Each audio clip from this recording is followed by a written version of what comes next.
You're very welcome back. Now, last weekend, a small group of protesters gathered at Croke Park to voice their anger at Princess Anne being in the stands when we played Scotland. Her visit once again raised the issue of whether the Queen has plans to come here herself in their future. Well, the Taoiseach has already hinted that the British monarch may soon make a historic visit here, the first since George V came in 1911. So is this the next natural step in the changing relationship between our two countries? On today's Talking Point, we ask, are we ready to welcome the Queen to Ireland? Well, to discuss this, we're joined now by Declan Power, security analyst, and Brian Leeson from Éirígí, the group that protested at Croke Park the other day. And I'll be talking to royal watcher Sheila Brady and social activist Richard Boyd Barrett. But first, let's see what the people on the streets had to say about the Queen coming to Ireland. Personally, it doesn't bother me that the Queen visits, but I'd say there'll probably be an awful lot of people that would care and won't like it. I wouldn't really have a problem with the Queen visiting. She's a head of state. I don't see the problem. She's out of date, she's out of touch. People here aren't interested in the Queen. With the movements in Northern Ireland and all the rest, I think it'd be good to see the royal family coming, and particularly the Queen, I think.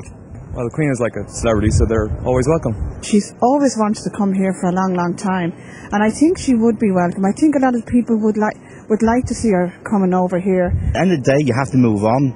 There's really enough bloodshed over the last 700 years, so hopefully there won't be too much trouble.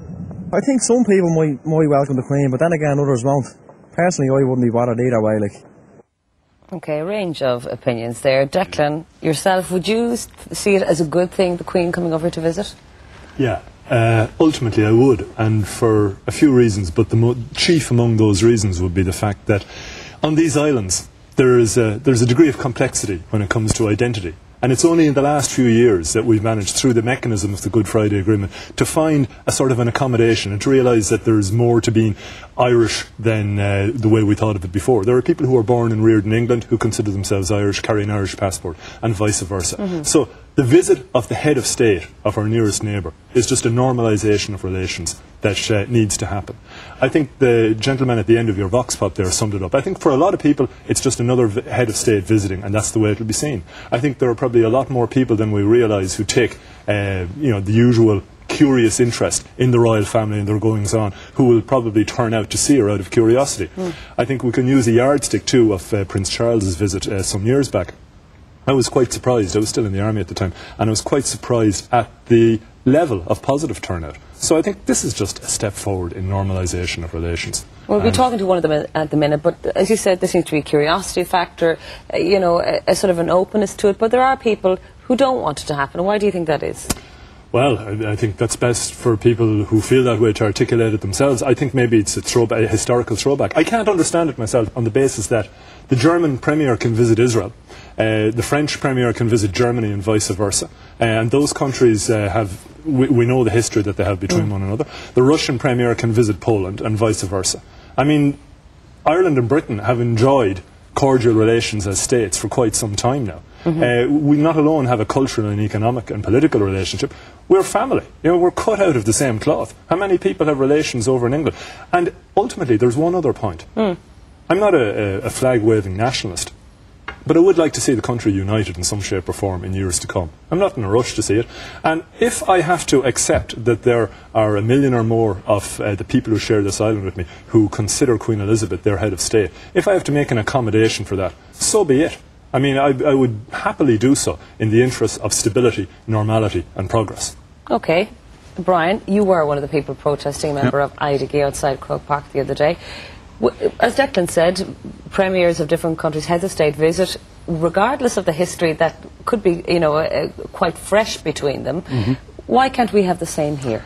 Well, it's quite interesting just listening to the introduction and to Declan's comments. The discussion is being had as if it's a hypothetical or theoretical will the we British did mention Queen. that the Taoiseach said it's imminent and inevitable, so we are saying that well, it's actually more coming. inevitable than that. She will be in Ireland on March the 20th. She will be visiting Armagh City.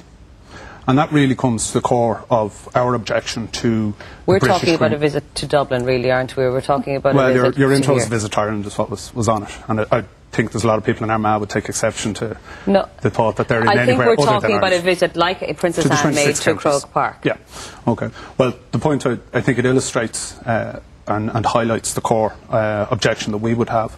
The British royal family are intricately linked to the British state. The British Queen, for example, is the head of that British state which claims jurisdiction over 6 Irish counties, and she is the head of the British Army, which is currently in occupation of the 6 counties. So that is the basis upon which we are objecting to it. It's a contemporary objection to, as Declan has pointed out, the issue of normalisation. It's quite interesting. Declan would know that the whole process of normalisation is a British policy started by the British Army in the mid-1970s. But Brian, we would most people would... That was Ulsterisation, actually. No, normalisation was Ulsterisation, normalisation, that was a criminalisation. security policy about putting Northern Irish policemen on the street. Brian, if our head of state is ready to welcome her, if our president goes to visit her, the Queen, in Buckingham Palace, shouldn't we be following that lead? And shouldn't we be opening our hand of friendship here and welcoming, as Declan has said, as we all know, our nearest neighbour and a country with which we have inextricable links going forward, both economic and social? Yeah, I mean, our position is very clear on this, that the unfinished business as such of the British presence in Ireland would be the major objection that we would have to such a visit going ahead.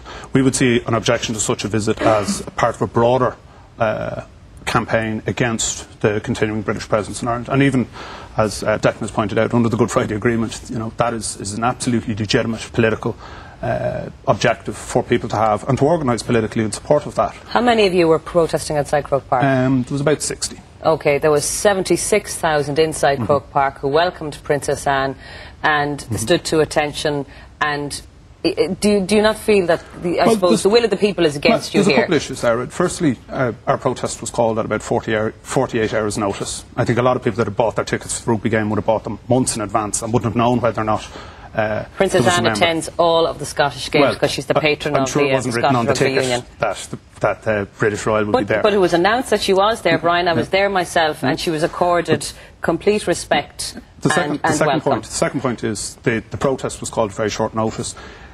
So I wouldn't overly judge the turnout. We were quite happy with the turnout. The second point is, you know, things aren't always popular when they are right. You know, how many people would have supported universal suffrage for women, would have supported equal opportunities for people with different sexual orientation, or any number of other progressive steps that we have made in society over the last couple of 100 years. At different times they've had very little support. But that doesn't mean they're wrong. So that makes no significant difference. It doesn't bother you. All right, Declan, do you see that, from a security point of view, because that's what you deal with, that there would be an issue here? Do you think it would be difficult to police, or do you think that it's something that's well manageable here if the Queen was to visit? No, it would be well manageable. I mean, the Irish state's security apparatus was able to deal with the visit, with a number of visits by US presidents, which pose a far bigger challenge, given that the US have enemies who would use any platform in any country they could to launch an attack. And on the other side of the coin, as well as that, when British dignitaries come calling, they tend their entourage are less obtrusive and in some cases easier to deal with. When the Secret Service from the US government come to deal with the security, this is what you do, this is your list, we need this adhered to. The British are a lot less pushy about things like that. But there was just one point that Brian made there that I wanted to take up on about the British presence in Ireland.